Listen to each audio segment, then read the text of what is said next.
Good morning, children. Welcome to 10th class Physical Science first lesson. Reflection of light on curved surfaces. Last session.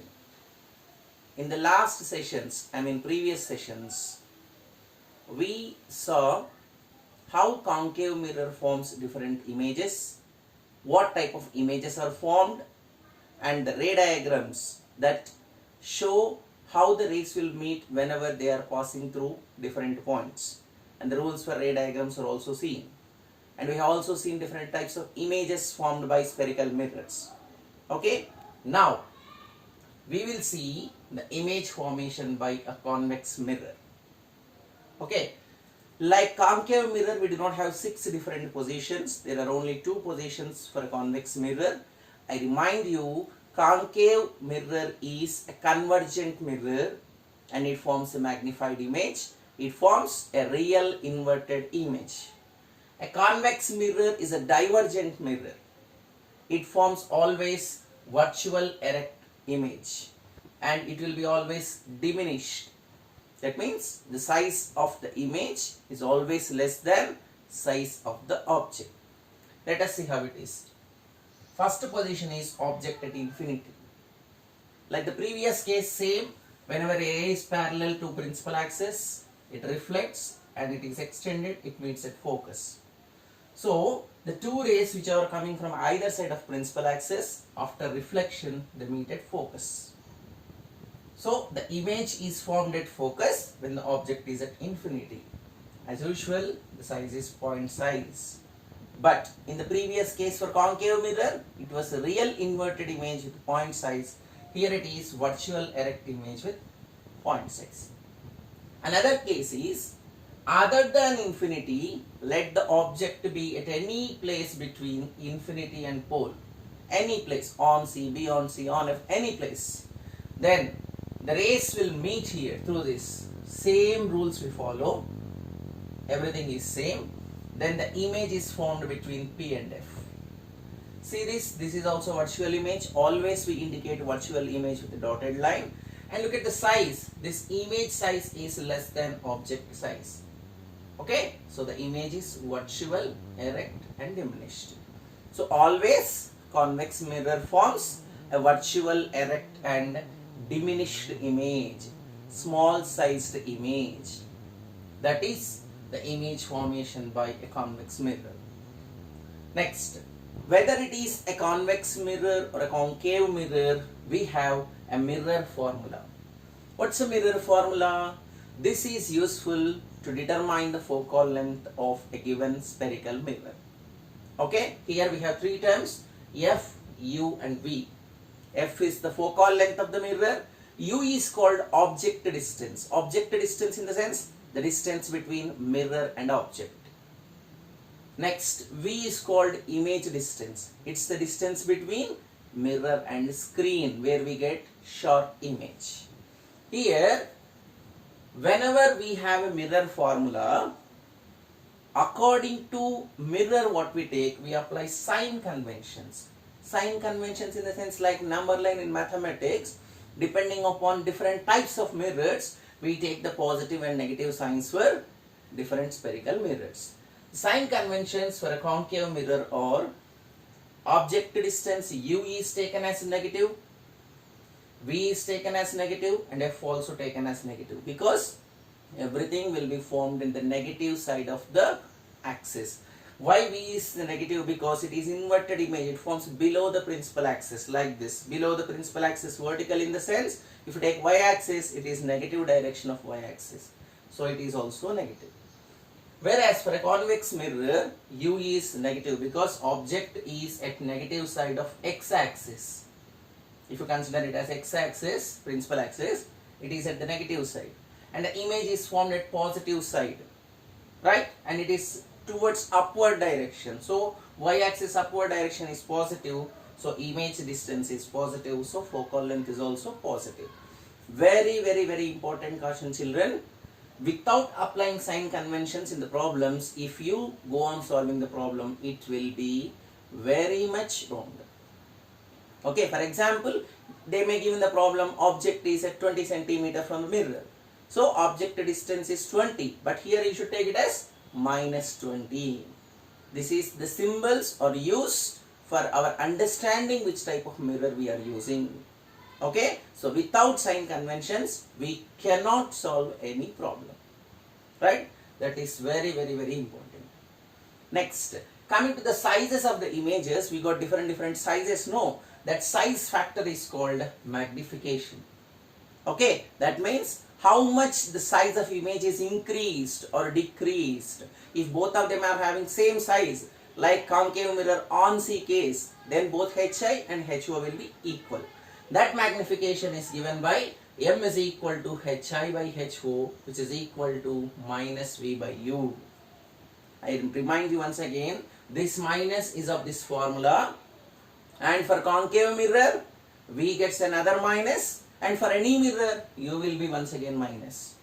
Okay, this minus and that minus are not same. This is for this formula. M is equal to HI by HO is equal to minus V by U. M is equal to 1 in the sense same size image. We will get in the case of a plane mirror, always magnification is equal to 1.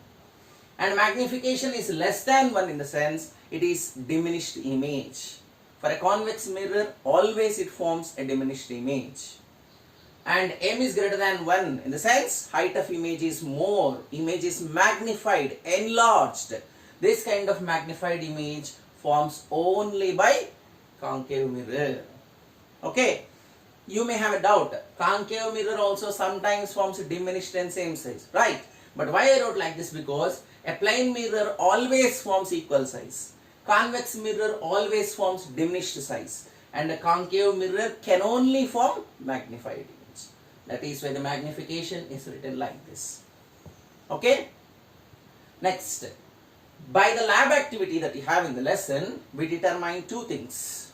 That is focal length of the mirror using this formula, and also we take various image positions that can be located, and we obtain different types of images. How to do that? For example, as a light source, we take a candle. Okay. Then the concave mirror will be kept in a stand. Separately a V-shaped stand is made for that. Then see here, if light rays from the candle are going to this mirror, they will be reflected. Here we arrange a screen, right? Then we should adjust the position of the screen up to whenever you will see a sharp, bright and concave mirror, no, inverted image. Wherever you see such a bright, sharp inverted image, till then you adjust the screen. Now this object, candle and mirror distance, take it as U. Then mirror and screen, where you got the sharp image, take it as V. Now substitute in this formula. Like that, go on changing U value, V value for 5-6 times. Then you will get different U values and V values. Substitute here, you will get focal length.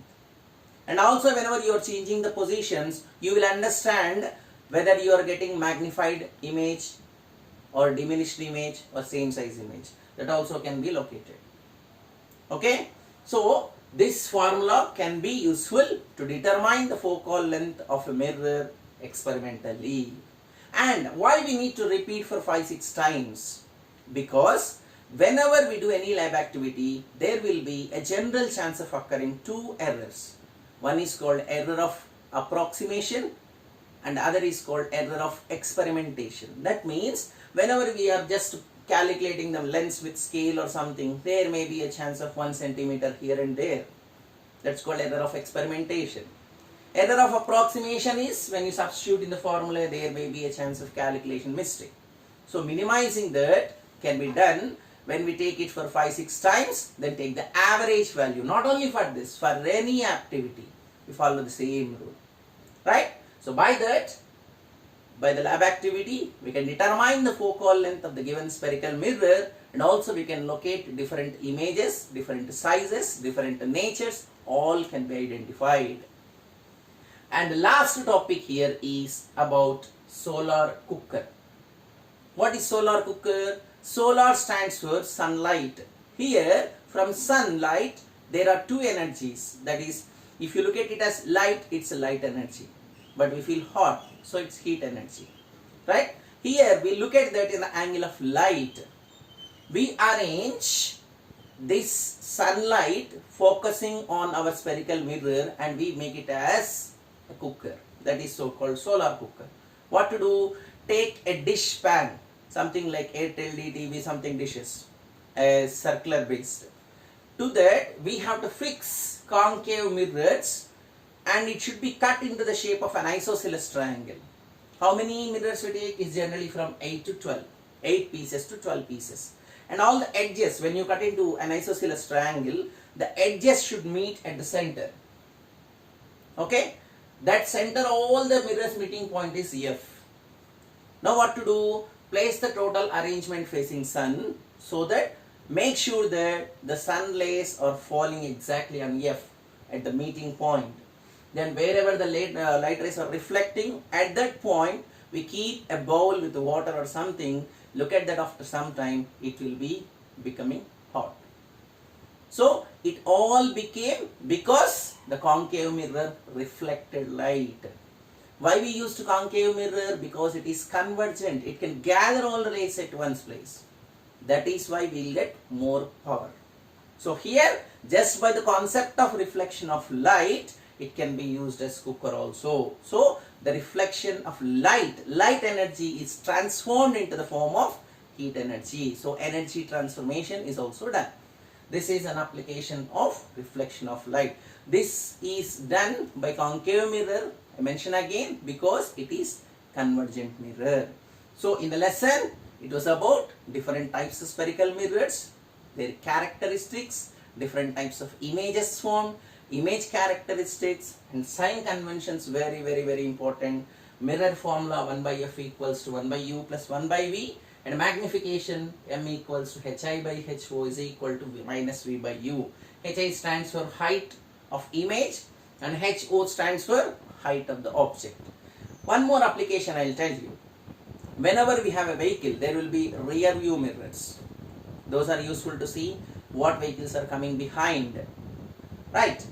There we use only convex because it forms a diminished small size image that will be erect straight. If you use concave, vehicles coming behind will appear in reverse and they become enlarged. So you cannot see many vehicles. Seeing in reverse will be a problematic. So we use only convex mirrors. Okay? Like that you also search for different applications of spherical mirrors. So following the video, you will be getting the questions. Go through the textbook carefully. Ray diagrams are very important. If you are thorough here, fourth lesson will be very much similar to first lesson by using lenses. Same rules and everything will be same. Questions will also be given. Try to answer those questions along with them. Try to solve the questions in the question paper. In the textbook also. Then stay home, stay safe. Thank you.